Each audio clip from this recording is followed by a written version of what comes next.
Hello, guys. I'm back with a new book to read to you today. It's called Pebble, and it says it's a story about belonging. It's quite a nice story. Let's see. There once was a pebble on a rocky shore.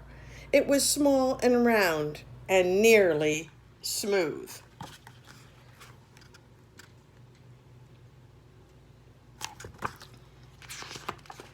Each morning, the seabirds sang to the pebble, and each afternoon, the ocean breezes gently teased it.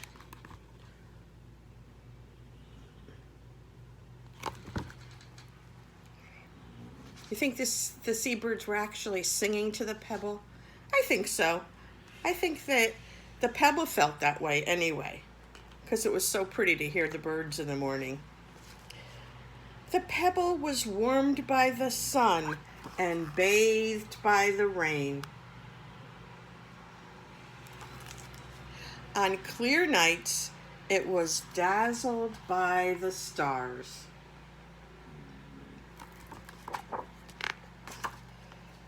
Sometimes a storm pounded the shore, and the sea threw itself over the pebble.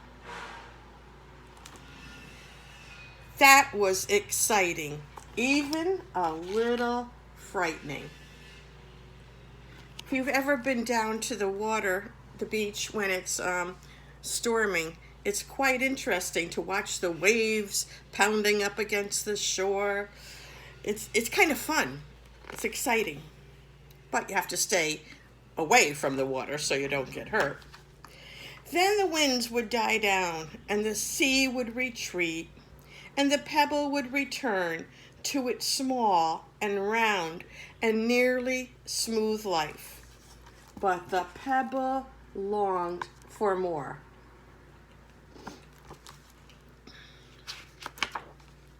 If I were a boulder, the pebble said, I might be part of a stone wall.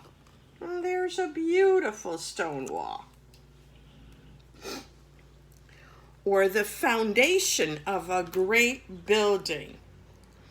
So he's thinking he could be the foundation, which is like the cement part at the bottom of a house or an apartment building. You will never be part of a stone wall or building, the other rocks pointed out. You are too small for that. That wasn't nice. If I were a grain of sand, the pebble said, I could be shaped into a castle. Or melted into a piece of glass for a fine window.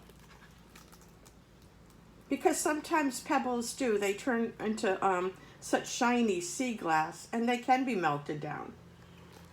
Not in a million years, the other rock said with a laugh. You're too big for that. Poor Pebble.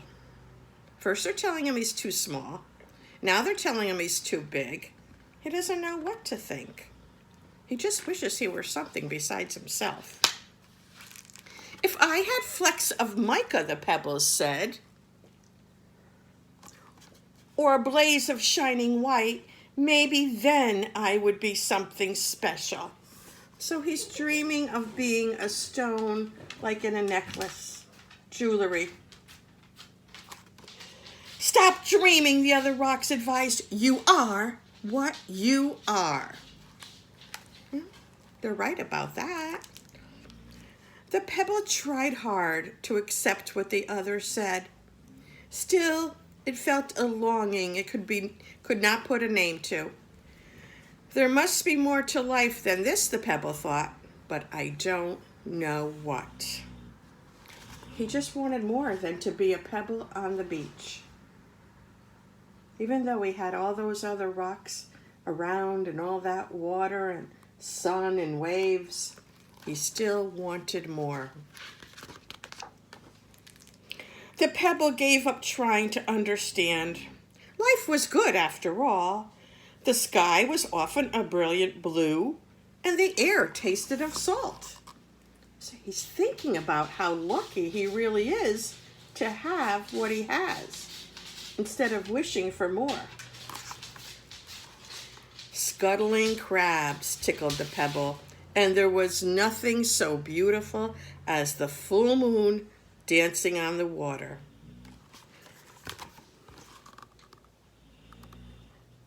He's right about that, but the empty feeling would not go away for the pebble.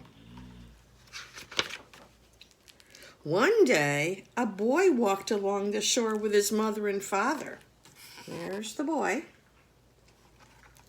The boy let the seawater swirl around his ankles. He watched the gulls swoop overhead, and he laughed as the shell he was reaching for started to move. Because the shell he was reaching for was probably a mussel, and it was still alive.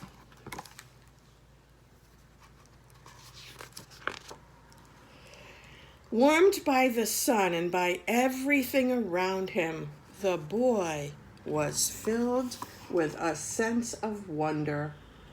He's just sitting there, feeling happy to be at the beach. When it was time to leave, the boy asked his parents to wait. "I won't be long," he told them. "I just need to find something."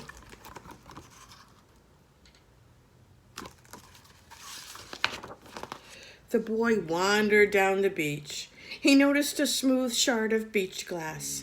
"This will remind me of the color of the sea," the boy said to himself. But it wasn't quite what he was searching for, and he put it down. Remember I told you sea glass, it's like a rock that the water just keeps washing and washing over, and eventually it becomes shiny, and they call it sea glass. A little farther along, he spotted a white feather. "This will remind me of the noisy gulls," the boy thought. He's got a feather from a seagull. But the feather wasn't what he had in mind either. The boy picked up a shell. "This will remind me of the creatures on the shore," he said. He's looking for something to take home with him that reminds him of the beach. He turned the shell over and over in his hands, pondering, considering, just thinking about it. And then he saw it. It was small and round and nearly smooth. It fit perfectly in his palm. And the boy knew at once. "This will be my pocket friend," he said. "It will remind me always of this day." And there he's looking at the little pebble that's just been waiting for someone to come and get him. He called out to his mother and father, "I found what I was looking for."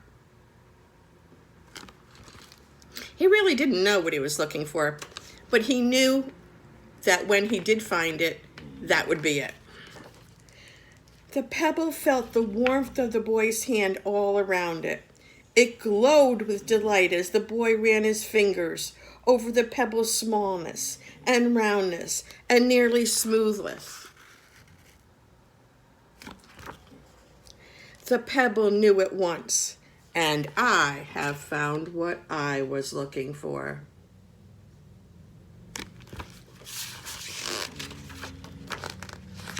And that is the end. That was a nice story about the pebble who just wanted to feel special to someone or something or somehow, and a boy who wanted something to remember his day at the beach. It was a really good story. I enjoyed that.